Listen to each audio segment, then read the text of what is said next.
একবার ছয় সিজদা, আবার পাঞ্জাবি ঠিক করে, আবার লঙ্গি ঠিক করে। আমি দেখছি একজন মানুষ এক রাখাত 4বার খালি লঙ্গি ঠিক করছে। তখন মনে মনে ভাবলাম যে এই মানুষের নামাজও খাড়া হইলে তো আল্লাহর আরশে আজিমর মারিফতের লাইনে ডুব দিলাই। এখন হে মনে মনে ভাবে যে আমার লঙ্গি ঠিক আছে কিনা, এখানকে লঙ্গি গুলো ভাই ও হে দেখে যে আমার লঙ্গি আছে না, আমি তো আরশে আজিমর পৌঁছে গেছি খালি লঙ্গি ঠিক করে। আমার খুব খেয়াল আছে এই লোকটারে আমি ভাইটা বলতাম যে তুমি নামাজও এরকম ভাবে লঙ্গি ঠিক করবা না, লঙ্গি ঠিক করে করে কি নামাজ তুলব। কিছুদিন পরে আল্লাহর বান্দা মারা গেছেন, নাম হইতাম না, মানুষ মারা গেছে। তো আল্লাহ পাক পরবর্তীকারে আলম আমাদেরকে এমন ভাবে কোরআন দিয়েছেন, কোরআনওয়ালা জিন্দেগি যদি যাপন না করেন, কোরআনকে তাবিজ বানান, কোরআনকে তাবিজ বানান, দুনিয়াও সুন্দর হবে, আখিরাতও সুন্দর হবে। আর কোরআন থেকে যদি মুখ ফিরে জানেন, দুনিয়ারও বেইজ্জতি, আখিরাতও বেইজ্জতি। এজন্য কবি বলতেছেন তাওয়িজ বানায়া জাতা হো आंखों में लगाया जाता हो, जुज़दा हरीर रेशम के फूल सितारे चांदी के, फिर अतर की बारिश होती है, खुशबू में बसाया जाता हो, तावीज़ बनाया जाता हो, आंखों में लगाया जाता हो, आंखों में लगाया जाता हो, एक बार सुनाया जाता हो, 100 बार लुटाया जाता हो, 100 बार लुटाया जाता हो। আল্লাহ পাক পরবর্তীকারে আলমের কালামুল্লাহ শরীফ ঐশী বাণী গ্রন্থ, মহাগ্রন্থ আল কোরআন আমাদের কাছে আল্লাহ তাআলা রেখেছেন। হেফাজতের জিম্মা আল্লাহ নিয়েছেন, আল্লাহ হেফাজত করবেন। তাই বলিয়া আল্লাহ আসমান থেকে নামিয়ে আইয়ে কেন হেফাজত করবেন না? ইসলাম আমাদের, কোরআন আমাদের হেফাজত করতে হবে। আমাদের মাধ্যমে আল্লাহ তাআলা হেফাজত করাইবেন, আমাদের মাধ্যমে আল্লাহ তাআলা হেফাজত করাইবেন। আল্লাহর দিন আল্লাহ হেফাজত করবেন, আমাদের মাধ্যমে করবেন। এজন্য মুসলমান আল্লাহ পাক পরবর্তীকারে আলমের নবী বিশেষ করে দুইটা জিনিস আমি বলি, পরিপূর্ণ মুসলমান হওয়ার জন্য পরিপূর্ণভাবে মুসলমান হইব, কোরআনওয়ালা জিন্দেগি যাপন করব, নামাজ পড়ব এবং আল্লাহর নবী বিশ্ব নবী রহমতুল্লিল আলামিন, বিশ্ব নবী রহমতুল্লিল আলামিনের পদাঙ্ক অনুকরণ করব। আল্লাহর নবীর পদাঙ্ক অনুসরণের বিরুদ্ধে যে বা যারা কথা বলবে তার দাঁত ভাঙ্গা জবাব দেওয়ার লাগি বিশ্বের মুসলমান প্রস্তুত আছে। আমরা বিশেষ করে হানাইগাড়ার মুসলমান পুরা প্রস্তুত থাকতাম না, থাকলে আপনারা আমি তো আছি সিলেট, ইনশাআল্লাহ হলো লড়া দিন। তো আল্লাহ পাক পরবর্তীকারে আলমের নবী বিশ্ব নবী এত দামি নবীর দামি উম্মত হওয়ার পর, এত দামি নবীর দামি উম্মত হওয়ার পর যদি আপনি আমি বুঝি না আপনার আমার দাম, তাইলে কে বুঝবে? কে বুঝবে মুসলমান? ওই ঘটনাটা হইয়াও শেষ করে নিলাম, হুজুর তো শুনে নিয়েছেন ইনশাআল্লাহ।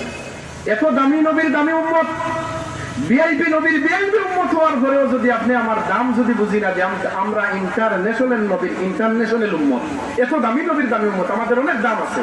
অন্য অন্য নবীরা পর্যন্ত আমাদের নবীর উম্মত হওয়ার লাগি আল্লাহর কাছে আকাঙ্ক্ষা ব্যক্ত করছেন। এত দামি নবীর দামি উম্মত।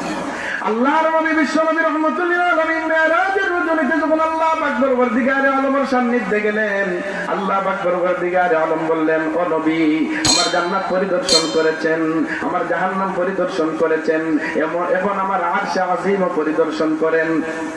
তখন আল্লাহর নবী বিশ্ব নবী রহমতুল্লাহ আলামিন আরশে আজিমের মধ্যে যখন ঢুকবেন তখন ওনার কবরের মধ্যে জুতা ছিল। উনি মনে মনে ভাবলেন যে মুসা আলাইহিস সালাতু ওয়াস সালাম মাটি থেকে মাটি ওঠার সময় আল্লাহ অর্ডার করেছেন, নির্দেশ দিয়েছেন, ও মুসা ফাখলা আনা আলাইক ইন্নাকা বিল ওয়াদিল মুকদ্দাসি তুয়া, ও মুসা তুমি জুতা খুলিয়া পাহাড়ের মধ্যে উঠো। আর আমার যে আল্লাহ পারমিশন দিলেন আরশে আজিমের মধ্যে ঢুকার, আমার তো কবরের মধ্যে জুতা। ও মুসলমান, এত দামি নবীর দামি উম্মত, দেখেন বিশ্ব নবীর জুতার কি দাম আল্লাহ পাক পরবর্তীকারে আলমের কাছে। বিশ্ব নবী মনে মনে ভাবলেন যে মুসাকে আল্লাহ পাক পরবর্তীকার আলম বলছিলেন, ও মুসা জুতা খুলিয়া তুমি পাহাড়ের মধ্যে উঠো, আর আমি যে মেরাজের রজনীতে জুতা লইয়া আল্লাহর আরশে আজিমের মধ্যে ঢুকলাম, যদি আল্লাহ বলে ফেলেন ও আমার হাবিব তোমাকে তো অনেক মহব্বত করি, কিন্তু জুতাটা খুলিয়া আরশে আজিমে ঢুকো, আল্লাহ বলার আগে আগে আমি খুলিয়া নেই। যখন জুতার মধ্যে হাত দিলেন তখন আমার আল্লাহ পাক পরবর্তীকার আলম বললেন, ও আমার হাবিব, ও আমার বন্ধু, কোন নবীকে আমি মেরাজে আনি নাই, কোন নবীকে আমি দাওয়াত দিয়ে আমার সান্নিধ্যে আনি নাই, একমাত্র তুমি বিশ্ব নবীকে আমি দাওয়াত করেছি, আমার সবগুলা তুমি পরিদর্শন করেছো। এখন আমার আরশে আজিমের মধ্যে ঢুকবা, তোমার জুতা সহ আমার আরশে আজিমে ঢুকো, তোমার জুতার দুল পাওয়ার লাগে আমার আরশে আজিম অপেক্ষায় আছে। সুবহানাল্লাহ, এত দামি নবী আল্লাহ পাক পরবর্তীকার আলম বললেন তোমার জুতা সহ আরশে আজিমের মধ্যে ঢুকো। যেই নবীর জুতার এত দাম, সেই নবীর বিরুদ্ধে 2010 সালে কুলাঙ্গার জাপান থেকে ডাকাতে আসিয়া আল্লাহর নবীকে সন্ত্রাস এবং বদমাশ গালি দিয়ে চলে গেল। যেই প্রান্ত, যেই মাহফিলে আল্লাহর নবীকে বদমাশ আর সন্ত্রাস গালি দিয়ে চলে গেল, এই 90 ভাগ মুসলমানের দেশ, সেইগুলা মুসলমান, এগুলা কিরকম মুসলমান ছিল তা আমার বুঝে আসে না। জুতা দিয়ে পিটানো সেই সময় দরকার ছিল। 2010 সালে জাপান থেকে আসছিল আসিয়া আমার মতো নামে ইসলামউদ্দিনের নামে কলিমউদ্দিনের সামনে একটা কনফারেন্স হয়েছিল ঢাকায়। সেখানে আমার নবীকে সন্ত্রাস আর বদমাশ গালি দিয়ে চলে গেল। আমরা মুসলমান ঘরে বসিয়া বসিয়া চশমা চুষলাম। কিরকম মুসলমানি হলো এটা?